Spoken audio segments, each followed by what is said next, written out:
Om Shanti. Good evening to all of you. We welcome all of you for the Onam celebrations 2012 at Rajyoga Center, Sharjah. Yet again arrives an Onam, awakening beautiful memories of bliss and prosperity. We Malayalis would be enthusiastically busy with Onam celebrations.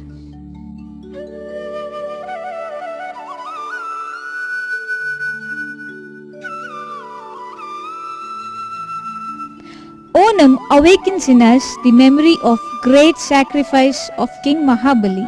In that golden era, only goodness existed in the minds of people. As children, we used to participate in the celebrations by picking flowers in the morning to lay the flower beds in front of our homes according to the creativity and imagination that the artist within each one's mind possesses.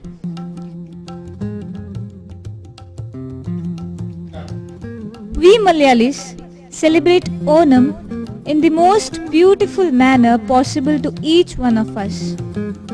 But in present times, we have to analyze how we celebrate this festival.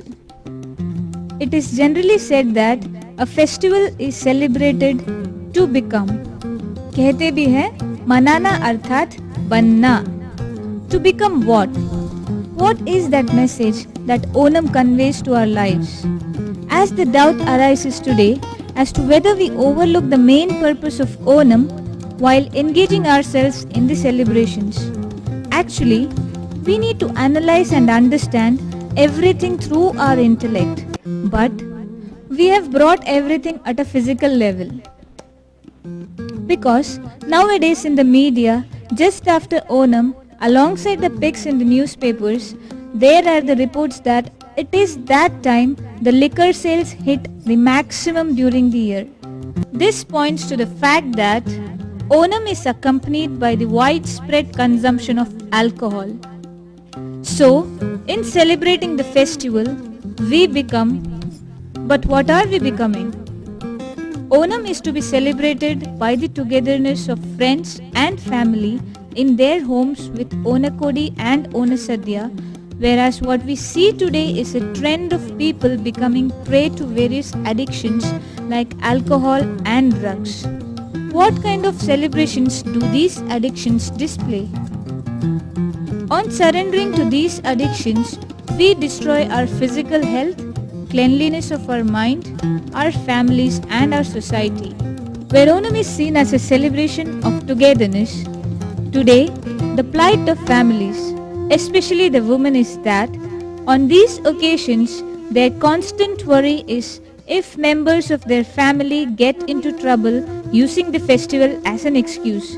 Thus, days of celebration turn into days of fear, sorrow and tears. How contradictory. Hence, during this time, we certainly need to give it a thought. On celebrating Onam, there are two things to remember. One is the great sacrifice of King Mahabali. What was it? The story tells us about Vamanan, the reincarnation of Vishnu, asking Mahabali for Danam, and King Mahabali giving up the last plot of land of his empire along with himself to satisfy Vamanan. What is to be understood from this? Vamanan asked Danam to the king that God is asking a man for something? What are these? It actually means what God actually wants from us is to give up the feeling of me and mine. This is the symbolic meaning we understand from the story, rather than understanding that a good king was reduced to the ground. These feelings of me and mine forbid us from attaining true bliss. In order to attain true bliss, we need to be aware and have full acceptance of the fact that we are instruments in the hands of the Almighty, and any goodness in us is due to the companionship with God. It's only when this realization gets fully installed in us that we are instruments, then only our deeds attain complete greatness. So, The story depicts God's wish that a man should abandon the feeling of me and mine, symbolized by King Mahabali bowing his head along with his empire. First thing to be done is to surrender our feeling that we are this body or our body consciousness.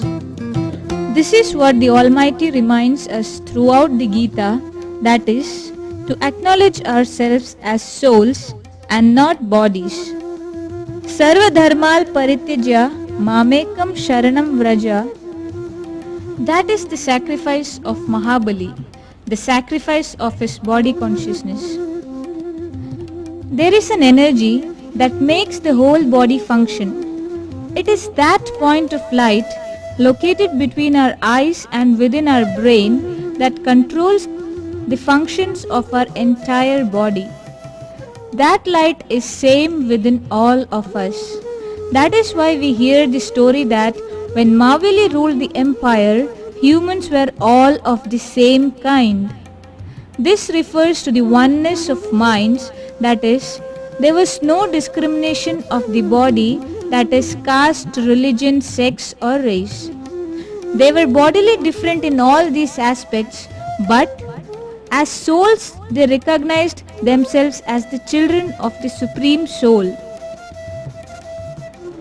And the Supreme Soul is referred as a point of light in all the scriptures and all the religions. And God's self-revealed name is Shiva, which means Kalyankari. It is by this consciousness of being souls we are able to emerge from us the qualities of peace, purity, power, bliss, happiness, love and knowledge. That is why it is said that Maveli Nadu Vanidum Kalam Manushar Ellarum Onnu Pole Ellolam Illa Poli Vajanam.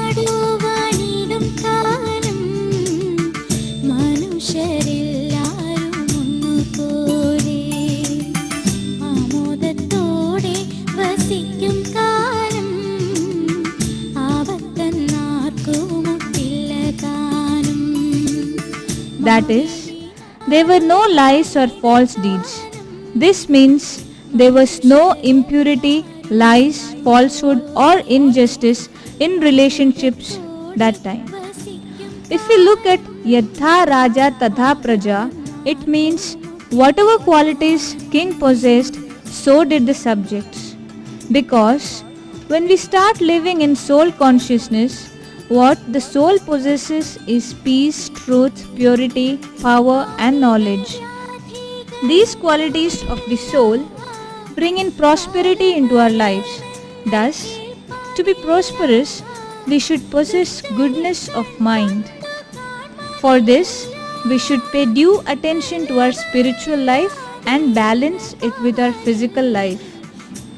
Once we strike a balance between the two, we will be able to make each of our days as good and prosperous as the golden days of Onam.